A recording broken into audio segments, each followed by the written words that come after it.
Olá, esse é o Poder Entrevista. Eu sou Paulo Silva Pinto, editor sênior do Poder 360. Vou entrevistar Carla Pinheiro, empresária e vice-presidente de Relações Institucionais do IBGM, o Instituto Brasileiro de Gemas e Metais Preciosos. Carla Pinheiro, formada em Engenharia Elétrica pela PUC do Rio, tem 53 anos. É diretora da Firjan, Federação das Indústrias do Estado. Também preside sindicatos e associações da área de joias. Carla Pinheiro, obrigado por ter aceitado o convite para essa entrevista. Olá, Paulo, obrigada a você e ao Poder 360 pelo convite, é um prazer estar aqui com você. Agradeço também a todos os web espectadores que assistem a este programa. Essa entrevista está sendo gravada no estúdio do Poder 360 em Brasília, em 26 de julho de 2023. Para ficar sempre bem informado, inscreva-se no canal do Poder 360, ative as notificações e não perca nenhuma informação relevante. Carla Pinheiro, eu começo a entrevista perguntando: o Brasil tem grandes jazidas de pedras preciosas e metais preciosos. Isso ajuda a produção de joias? Sim, claro. O Brasil ele tem uma situação privilegiada naquilo que a gente pode falar de matéria-prima para a produção do setor de joias e gemas.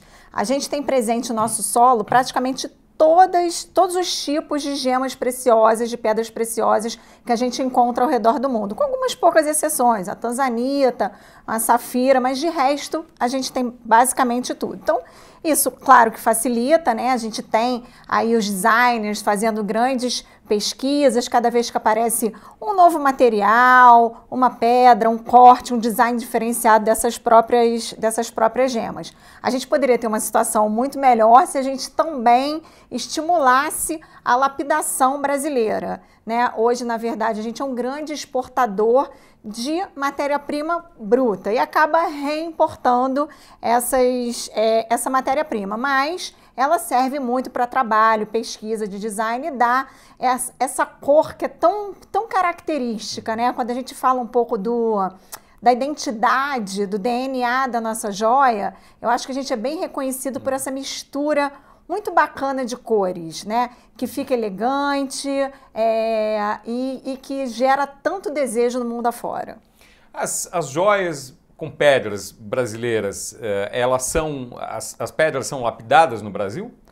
Infelizmente não, a grande maioria. Hoje a gente até está tendo vendo um retorno dessa indústria no Brasil. Mas é uma pena que a gente não tenha uma indústria lapidária robusta e organizada, com uma cadeia de valor organizada. Já teve? Já teve. A gente no passado, por exemplo, no Rio de Janeiro, que é o meu estado, a gente já teve mais de 1.500 empresas de lapidação. Né? E aí, por uma questão tributária, a gente acaba sempre caindo na questão tributária, né? A gente perdeu muita competitividade, esses profissionais acabaram saindo do mercado também, indo para outros setores, e o que a gente vê hoje é o Brasil sendo um grande exportador de matéria-prima, dessa matéria-prima que vai aí para a Índia, China, Israel, para ser lapidada de acordo com a característica e o tamanho da pedra, e a gente acaba reimportando essa matéria-prima com valor agregado, ou seja, a gente exporta commodities. Quanto que é o acréscimo de valor de uma pedra bruta para uma pedra lapidada? É muito difícil, porque vai depender muito da característica da pedra, né? Do valor da pedra. Mas a gente pode falar alguma coisa aí de 1000% para cima. Nossa, que poderia estar aqui gerando emprego, renda, né, impostos. Você falou em 1.500 empresas de lapidação. Hoje tem quantas no Rio de Janeiro? Hoje não tem nenhuma. Nossa, já teve 1.500. Já teve 1.500. Tá. Como tem sido a evolução da produção de joias no Brasil nos últimos anos, décadas, enfim, no período que você achar mais importante? O Brasil, né, aí na década de 80, 90, de uma forma geral, sem falar aí das grandes marcas, ele era um grande copiador da moda europeia, principalmente da joalheria italiana, né? E aí a gente até mesmo através do IBGM, né, e dos eventos que a gente fazia, a gente começou a desenvolver alguns prêmios de design, alguns concursos, e isso foi fomentando que esse profissional surgisse no Brasil, né, que é o design de joias. Geralmente alguém é um profissional que veio da arquitetura, formado em arquitetura, ou desenho industrial, ou próprios cursos de designers que hoje a gente vê tantos por aí espalhados. E aí a gente começou a fomentar o aparecimento dessa mão de obra. E o Brasil se tornou referência, né, na joalheria internacional, no design de joias. A gente tem diversos prêmios internacionais que os nossos designers já ganharam lá fora. Então, acho que a gente passou dessa questão de copiar e importar essa moda europeia para ter uma característica, uma identidade e um DNA bem brasileiro, né? Com algumas características regionais, mas que já é identificado e já é muito reconhecido lá fora e desejado. Esse processo dura quanto tempo, desde o começo? Eu acho que a gente demorou, assim, eu posso dizer que dos anos 80 até os início dos anos 90, 90 e pouco, a gente teve esse processo de mudar para um olhar com o design brasileiro, né? A gente tem algumas marcas importantes que perceberam isso na frente e começaram a valorizar a gema brasileira, um design diferenciado, a utilização dessa gema, que essa moda muito importada, ela vinha basicamente com brilhantes, né? Uma coisa bem tradicional. E a gente começou a ter esse olhar a partir dos anos 90 e alguma coisa, 2000, com essa intensidade mesmo do design brasileiro. Em valor, essa descrição é da evolução do design, da característica nacional. Em termos de geração de valor, qual é a evolução? Aumentou a produção? A produção, eu acho que ela teve um pico aí realmente nos anos 90 e 2000. A gente vê uma queda, né? Eu acho que como todo o processo industrial brasileiro, a gente acompanhou um pouco essa desindustrialização. A gente tem polos muito importantes, né, que produzem bastante, mas a gente também teve um processo que acompanhou um pouco essa desindustrialização do começo dos anos 2000 e a gente está tendo uma recuperação, sim. Principalmente, né, eu acho que a pandemia trouxe isso para o setor, né? A valorização novamente da indústria nacional. Aqueles que dependiam de importação, com muitos produtos importados, na cadeia como um todo, né? Quando eu falei de joias em ouro, joias em prata e as próprias bijuterias. E a gente começou a ver um retorno desse produto nacional. A exploração, principalmente de metais preciosos, tem um impacto ambiental considerável. O que pode ser feito para fiscalização? Primeiro, qual é o impacto disso na produção, na indústria? E o que pode ser feito para que a fiscalização garanta que não haja problemas em relação a isso? Essa é uma pergunta excelente, mas é uma pergunta de vários milhões, né? Porque não existe uma solução única. É um problema complexo e, como todo problema complexo, requer uma cadeia de soluções que sejam interligadas, né? A mineração, ela é uma atividade que ela tem um potencial, né, de risco ambiental grande, de todos os minérios que a gente pode falar aqui, mas ela é uma realidade. A mineração, ela é uma realidade da nossa economia atual, né? Aqui nesse prédio que a gente está, nessa cadeira, no nosso telefone celular, tudo tem minério. Tudo vem de mineração, né? Então a gente tem aí os minérios críticos hoje que são tão falados, né, para a própria transição energética, e a mineração do ouro, ela segue essa mesma lógica. Então o que a gente busca como setor produtivo exigir? A gente quer exigir que os órgãos reguladores façam o seu papel, o papel fiscalizador, que aí desde do garimpo mesmo, da mineração, do garimpo artesanal, dessa primeira exploração mineral, até a rastreabilidade desse minério, que no nosso caso é o ouro, até ele chegar nas nossas indústrias. Então a gente quer que essa rastreabilidade seja cada vez mais transparente e tenha credibilidade. Então o que a gente enxerga? A gente enxerga um papel fundamental, né, do poder público, né, da Agência Nacional de Mineração, da própria Receita Federal. Então a gente tem aí diversas ações que estão estão conversando entre elas, né? A gente tem aí o fim da presunção de boa-fé, que era aquilo que dizia, né? Não, esse ouro que eu estou vendendo, ele é de origem lícita, rastreável,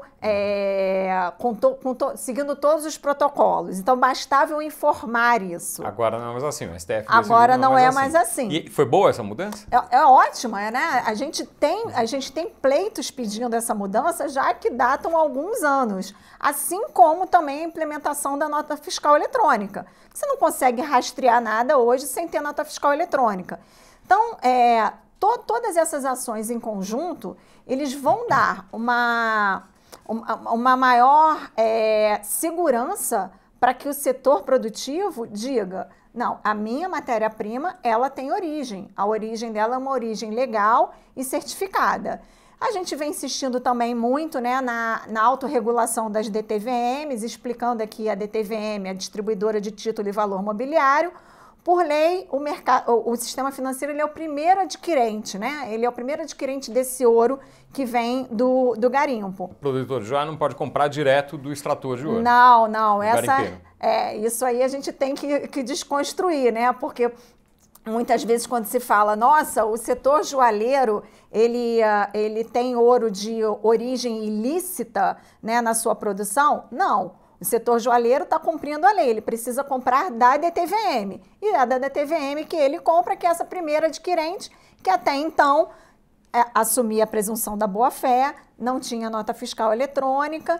E então acho que tudo isso são conjuntos de medidas que, óbvio, que sem a fiscalização, sem uma Agência Nacional de Mineração forte, também não adianta muita coisa. Mas essa série de protocolos e de novas leis, de novas regras, vão trazer essa rastreabilidade, essa transparência, que hoje é mais do que necessária. Não só o setor produtivo quer, como também o consumidor final está super conectado e preocupado com a origem daquilo que ele consome. É possível saber hoje se determinada amostra de ouro veio de um garimpo ilegal? Essa informação tem que ser dada pela DTVM. Né? Então, não é o setor produtivo, ele diz o seguinte, eu comprei dessa DTVM, que hoje, inclusive, a gente já tem muitas delas colocando de onde veio aquele lote, qual foi aquela área que não é área indígena, não é terra protegida, de proteção ambiental. Então, hoje já tem, as DTVMs que estão hoje no mercado, elas já têm aí uma área inteira de regulação mesmo, de controle desses processos e desses transportes muito mais rígido do que a gente via alguns anos atrás. Isso melhorou, então, nos últimos anos? Com certeza. Em quanto tempo houve essa esse é um movimento que já começou de uns 5 anos para cá. Agora, independentemente da declaração e da análise da DTVM, é possível fazer uma análise do produto em si, química, física, para determinar a origem? Como eu falei, né? Então, é um problema tão complexo que a gente tem várias soluções. A gente já está falando com algumas empresas que utilizam um marcador químico, inclusive eles utilizam no ferro gusa, em algumas munições, alguns projéteis para identificar a origem, né? Principalmente se você precisar auditar aquele processo, né? Na hora de uma crise, na hora de uma necessidade de uma auditoria. E a gente já está em contato com essa indústria e fazendo os testes já para ver se a gente consegue, como é que se comporta esse marcador no pó do ouro. Porque a gente tem uma coisa no nosso subconsciente aí que a gente acha que o ouro vem em pepita, mas uma pepita é uma raridade, né? Geralmente o ouro que é garimpado, que é minerado, que é explorado, ele é um pó. Então a gente está fazendo esses testes também e já em conversa com essas empresas. Além disso, a gente tem toda a questão do blockchain, né? Que quando você começa a rastreabilidade e você tem uma nota fiscal e você já começa a transicionar essa operação via blockchain, você consegue ter uma rastreabilidade, repetindo aqui a palavra, você consegue auditar muito melhor esse processo. Mineração em áreas indígenas é uma coisa que se discute. Seria algo que seria bom ter mineração legalizada, obviamente, não ilegal. Eu acho que a gente ainda precisa evoluir muito até chegar nesse ponto, né? Então a gente precisa primeiro resolver o problema do garimpo ilegal, porque eu acho que a gente precisa separar os problemas. A gente tem a grande mineração, que exporta 100% da produção, então ela não fica para a indústria local, seja a indústria local qual for, de joia, de semicondutor, de qualquer aparelho eletrônico, de qualquer coisa que exija o ouro, a grande mineradora não vende no Brasil, não vende no nosso país, né? Ela exporta. E aí você tem o garimpo legalizado, que é quem supre esse mercado. E você tem esse garimpo ilegal, que é o que a gente está combatendo. Né? Então, antes da gente discutir a exploração mineral em áreas indígenas, eu acho que a gente precisa primeiro ajeitar o cenário como ele está. Né? Acabar com o garimpo ilegal, aqui pode, aqui não pode, essa licença tem que ser dada, não tem que ser dada. Porque, novamente, né, os pedidos de licença ficam anos, às vezes, para serem apreciados. Então, é aquela coisa, digo não mais rápido. Pedido de garimpo legal. Isso. Né? Tá. Os garimpos legais, se eu bem entendi, eles é que suprem a cadeia de produção de joias, não as grandes mineradoras. Exatamente. Tá. É esse garimpo legal que vende para essa DTVM, que é a primeira adquirente do ouro, que aí vende para o setor produtivo, que é tudo estabelecido por lei, né? Aquilo como você muito bem falou. Uma indústria de joias, ela não pode, ou um varejista, uma marca qualquer, não pode ir comprar direto no garimpo. Qual é o problema do garimpo ilegal economicamente para a indústria de joias? Quer dizer, moralmente é fácil entender, mas economicamente em que isso prejudica a indústria de joias? Acaba que o garimpo ilegal, ele vai abastecer, na sua maior parte, uma indústria também ilegal. Você tem aí uma cadeia do ilegal, que tem essa concorrência desleal muito forte com esse mercado que está formalizado, que está estabelecido, que cumpre as regras, que paga os seus impostos, que emprega, que gera emprego e renda, que garante o teor daquilo que você está comprando. Você está comprando uma joia, você sabe que ela tem 18 quilates, que tem 750% de ouro ali naquela joia que você está comprando, que a pedra é uma pedra verdadeira, não é uma pedra sintética. Então, acho que ele prejudica o setor formal. É claro que quando se fala em mercado informal é impossível saber o tamanho disso com precisão. Agora, é possível ter alguma estimativa do tamanho do mercado ilegal no Brasil? A gente segue muito o que a moda fala, porque isso você falou, né? Eu acho que qualquer número acaba sendo um chute e, assim, o que a gente vê é uma escalada muito grande da informalidade no nosso país, mas a gente estima que 50% seja ilegal. Qual é o tamanho do mercado no Brasil hoje? Então, a gente hoje tem uma produção aí que a gente estima que gera em torno de 10 toneladas ano. 10 toneladas ano de joias. De joias em ouro. Joias em ouro. Isso. E se considerar joias com outros componentes, joias em ouro e pedras preciosas também. Pedras preciosas, isso. Tá, perfeito. Então, o mercado ilegal é mais o mesmo tanto ilegal, quer dizer, metade em cada lado. Quanto você diria que é o potencial, a expectativa de crescimento do mercado para os próximos anos? Eu acredito que, dependendo do texto da reforma tributária, né, quando a gente tiver ela finalizada, eu acho que é um grande estímulo para a indústria nacional, vai ser um grande estímulo para a indústria nacional como um todo, e aí, claro que afeta também o setor de joias. Eu acho que a gente resolvendo esse problema, né, essa problemática toda da origem do ouro, esse ouro certificado, a gente tendo esse ouro certificado, a gente tem até um potencial muito grande de voltar a expandir as nossas exportações, porque hoje o mercado externo ele quer essa procedência muito bem clara, muito bem documentada. A exportação de joias, ela é menor do que já foi no passado? Sim, bem menor, bem menor. Alguma avaliação disso? A gente, com certeza, dos últimos 10 anos, a gente diminuiu a nossa exportação em mais de 50%. Puxa, então, quer dizer, se só voltar ao que era antes, já dobrar, aumentar 100%. Sim. Tá. E agora, a avaliação de que o potencial seja superior a isso, ou seja, dessa recuperação? A gente tem tudo, né? Porque a gente tem a matéria-prima no nosso solo. né? Se a gente começar a realmente ter uma indústria que agregue valor aqui, a gente vai ganhar competitividade no preço, a gente vai ter uma tributação mais justa e a gente vai ter o estímulo também da chegada de novas tecnologias no próprio mercado brasileiro. Então, eu acho que a gente tem um potencial muito grande para suprir essa joia, que é uma joia com design, com qualidade, e que não é a joia, não é nem uma joia commodity, que é a joia que a gente vê aí, uma joia chinesa, uma joia que é um lugar comum, e nem aquela joia, a alta joalheria que a gente pode falar italiana, francesa, né, que são valores muito maiores. Então, acho que a gente tem um nicho de mercado, que é um nicho de mercado, sim, de joias com design, com gemas coradas. A gente só precisa de mais competitividade na nossa indústria. Em termos de potencial de valor de exportações, dá para dizer algum número? Eu acho que a gente consegue exportar, né, dizendo que hoje a gente tem 10 toneladas aí de ouro ano, né?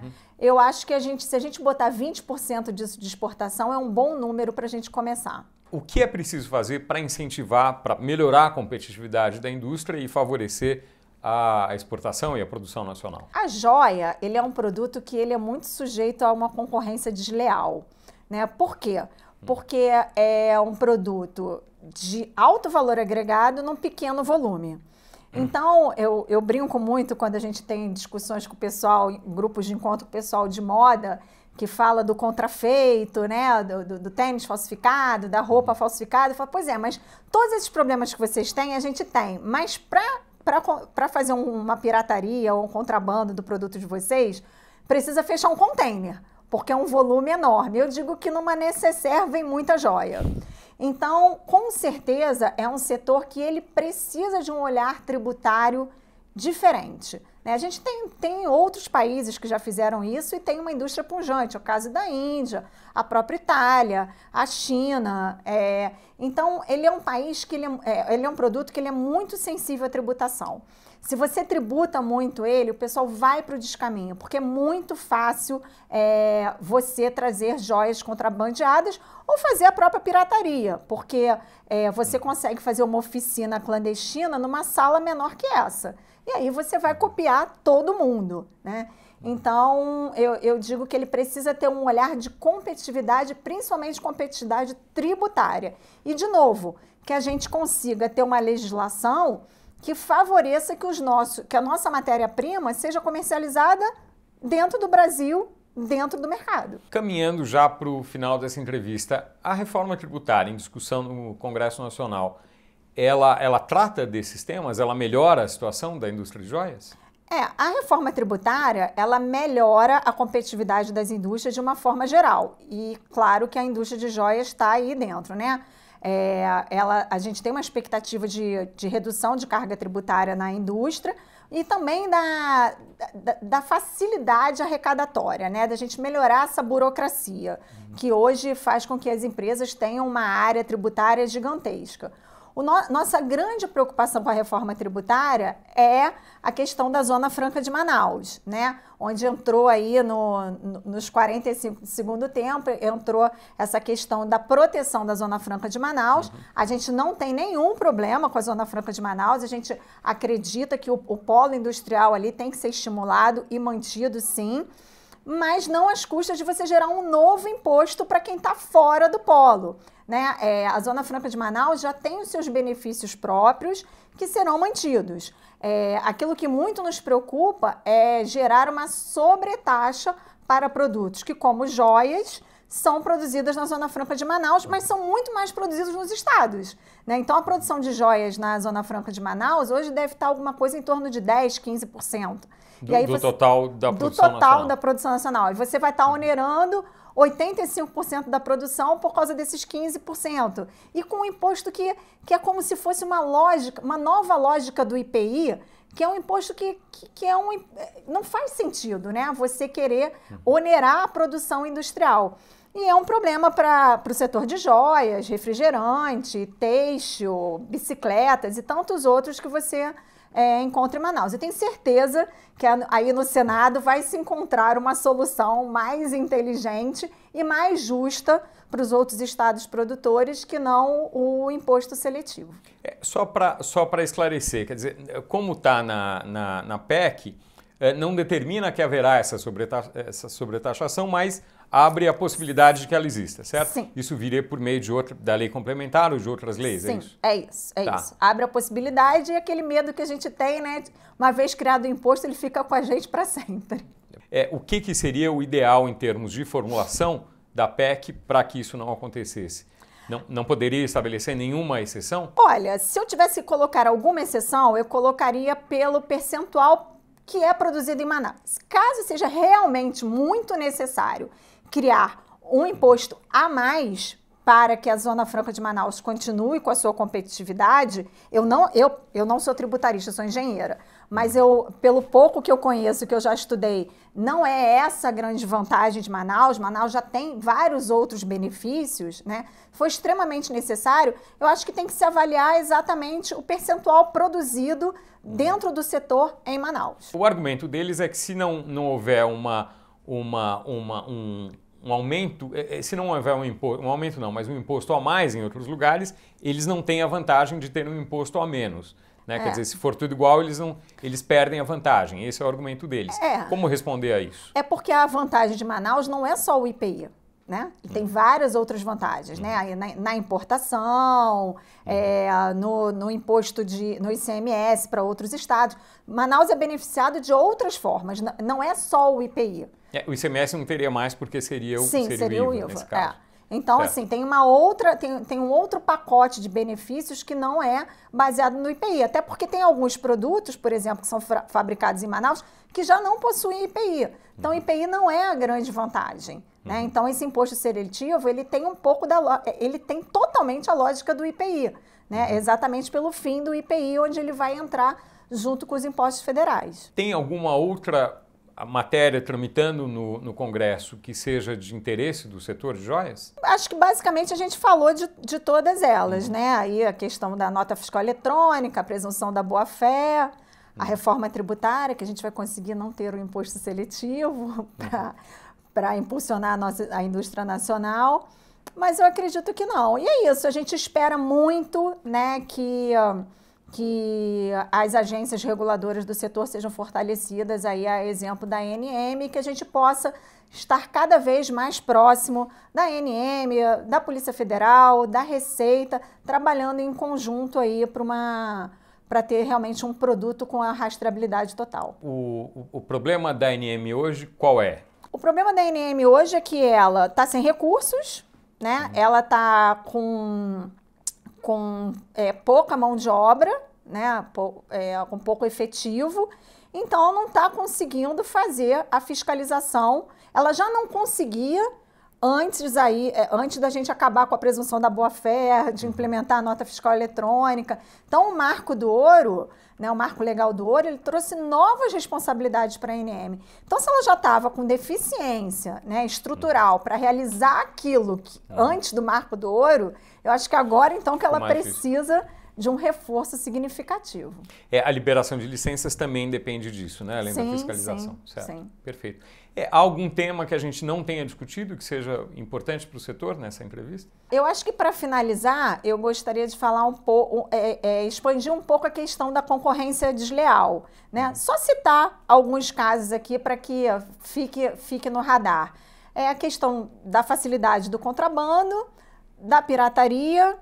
E a gente tem também a questão da Caixa Econômica Federal, que apesar de ser muito parceira do setor, a gente já teve conversas diversas vezes, a gente precisa voltar a conversar com a Caixa Econômica Federal pela questão do penhor e do leilão de joias, né? A gente acredita que a gente pode ter um processo também com maior rastreabilidade, onde a gente pode, onde o próprio setor produtivo pode ser um grande arrematador desse leilão. Né? Mas hoje tem um problema de origem, hoje tem um problema. Hoje tem um problema porque o processo do penhor, né, ele deixa algumas brechas do que a gente fala aí do garimpo urbano, né? Então acaba que essas joias, muitas vezes você vê lá cordão arrebentado, aliança amassada, ele tem um potencial de ser um produto de um roubo, de um furto, de um assalto, de um crime, né? O que a gente fala aí, que é o garimpo urbano.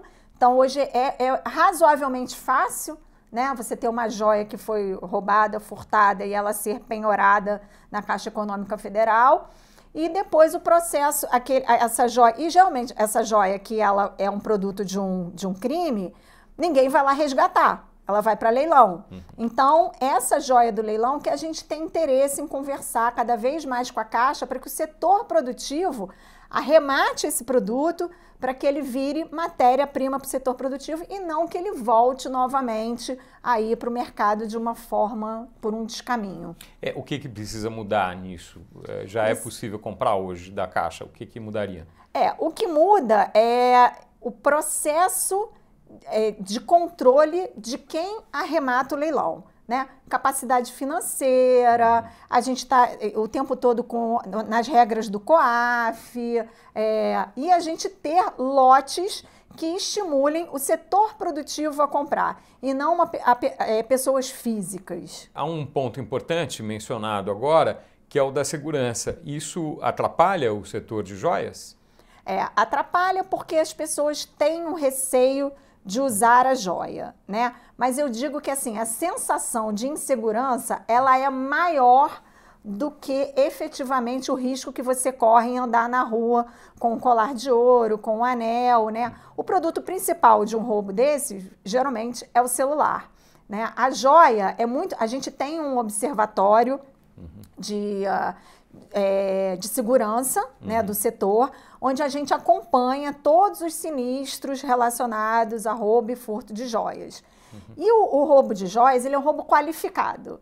Ele é na joalheria, ele é aquele roubo, tem uma quadrilha, ele vai assaltar uma loja, ele vai na casa de alguém que tem a informação de que tem a joia lá, tem uma informação, então ele já é um roubo direcionado. Esse da rua, de parar, a gente tem aí em primeiro o celular, mas a joia é muito essa coisa, né? Ou de quase que um atencione pickpocket, né? Quase essa coisa de puxar o cordão, que tem sido cada vez mais comum nos grandes centros urbanos, ou aquela coisa, já que você está numa situação de um assalto, você está com a sua aliança, vai te pedir. Mas a gente não tem praticamente nenhuma estatística de, não, estou andando na rua com meu colar de ouro, com os meus anéis, alguém me para, alguém está me roubando, não, me dá suas joias. Isso é uma coisa assim que não é verdade, mas é uma sensação que as pessoas têm. E que, é claro, influencia o consumo, né? Aquela coisa, eu vou comprar, apesar da joia ter reserva de valor, né? Ter todo o significado emocional, da afetividade, mas é claro que as pessoas se questionam, estou comprando alguma coisa que pode ser roubada ou furtada. Há uma mudança nisso? A joia já teve em primeiro lugar e o celular passou ou não? A joia nunca teve em primeiro lugar? Sim, já teve, já teve. A joia já teve em primeiro lugar.